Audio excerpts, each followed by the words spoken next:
حدیث میں آتا ہے کہ ایک بزرگ تھے پچھلی امتوں میں، نماز پڑھ رہے تھے، ان کی ماں نے ان کو نماز کے دوران بلایا، وہ پریشان ہو گئے کہ ایک طرف میری نماز ہے اور ایک طرف ماں کا تو پکار کا جواب دینا ہے۔ کیسے تقویٰ تھا دیکھو پہلے لوگوں میں، آج نماز میں نہیں ہوتے، ٹی وی دیکھ رہے ہوتے ہیں اور ماں پکارتی ہے جواب، بہت بڑا جرم ہے۔ یاد رکھو، اپنی اولاد کو سمجھاؤ یہ کہ ماں یا باپ میں سے جب کوئی پکارے آپ کو جواب دینا ہے، گونگا بہرا بن کے بولو بھائی نہیں بیٹھنا۔ موبائل میں لگی ہوئی ہے بیٹی، واٹس ایپ دیکھ رہی ہے، ماں بلا رہی ہے کہ جواب ہی نہیں دے رہی، بہت بڑا جرم ہے، بہت بڑی بدتمیزی ہے، بہت بڑی بے اکرامی ہے یہ۔ تو بزرگ تھے نا، تبھی تو ڈر گئے کہ نماز ہے اور کون پکار رہا ہے، ماں پکار رہی ہے۔ اب کنفیوز ہو گئے کہ یار ایک طرف نماز ہے، مسئلہ معلوم نہیں تھا کہ نماز توڑوں تو اللہ ناراض ہو سکتا ہے، نماز نہیں توڑوں تو کیا ہوگا، تو ماں نے فوراً بددعا دی، جواب نہیں دیا نا انہوں نے۔ تو اللہ کرے تجھ پر کوئی کسی عورت کی کیا لگے، تہمت لگے۔ کتنی بڑی ہو خواتین کی زبانیں، نبی صلی اللہ علیہ وسلم نے جو فرمایا نا کہ عورتیں جہنم میں مردوں سے زیادہ ہوں گی، اس کی بڑی وجہ کیا ہے، زبان۔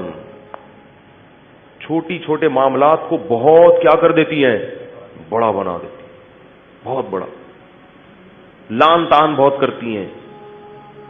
بار بار کہتا ہوں جو بیان سن رہی ہیں وہ نہیں، ان کے علاوہ وہ بھاگ جائیں گی، بھائی بولیں گے کیا بول رہے ہیں۔ تو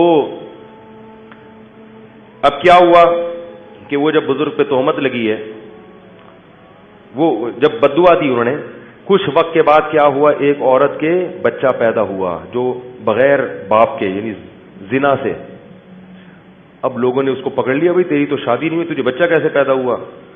تو اس نے فوراً تہمت لگا دی اس بزرگ پہ، جھوٹی تہمت۔ یہ جو صوفی بنا پھرتا ہے نا، ایسے نماز روزے میں لگا ہے ہر وقت، یہ ہے لوگ میں سینس تو ہے نہیں کہ بھائی کوئی بھی دشمنی میں لگا سکتا ہے، کوئی بھی اپنے اصل مجرم کو بچانے کے لیے بھی کسی پہ کوئی دشمنی نہیں ہوتی، لیکن اصل جو ہے نا اس سے تو دوستی ہے، وہ بچ جائے۔